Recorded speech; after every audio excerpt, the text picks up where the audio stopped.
This is a shot of me the day before we went to Turkey, before I had my hair transplant. So you can see how far my the baldness goes back there. And this next one is a shot of me on the day that I had it done, just after the operation. It's been a year to the day since I had my hair transplant. You can see it's come through really quite well. I'm very, very pleased with it. The hairline, if you look at it, it's not entirely natural, but my fringe comes over it, so that doesn't really matter at all. It could be a little bit thicker here too, but as I say, generally I'm very pleased with it. There's a little bit at the back where I'll take a photo of it and insert it, where they took the hair from under my chin here. You can see that my hair, there's no grey in it at all, which for a bloke of my age is kind of a little bit strange. But you can see my beard is very, very grey. So what I've got at the back, and again I'll stick a photo in, is where they took it from here. Now, when I went in there, I specifically said to the doc, I don't want it taken from my beard, because I'd seen the guys there, and I know that the hair grows differently from your beard. It's when it gets longer, it gets crinkly, and so my hair's straight. And so I knew that if my hair was coming from here going onto my head, then it was going to be crinkly, and it's kind of pubified as well. You know, this is very fine.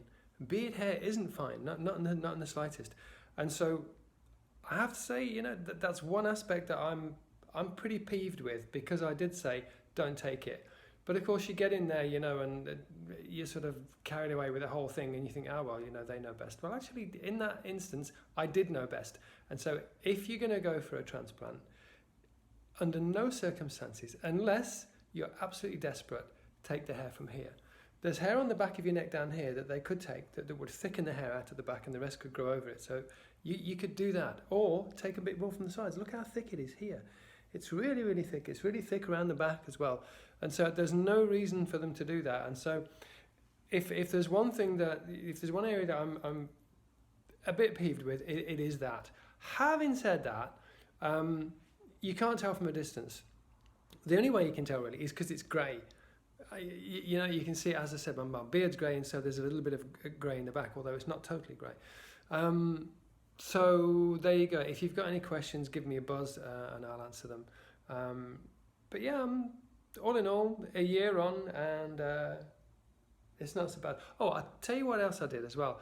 A month after I had my hair, after I had my transplant, I shaved my head, because you know they say don't shave it for a couple of weeks. So I waited a month. I shaved it then, and then I think 2 or 3 weeks later, maybe a month later, I shaved it again. So this is round about 10 months worth of growth on my bonds here.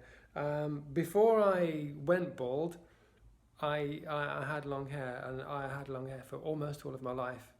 And so the wife moans, Ninja moans, and she wants me to get it cut, but I like it long, so she might have to just get used to that. Maybe we'll come to some kind of compromise. But yeah, as I say, any questions, give me a shout and I'll be happy to answer them.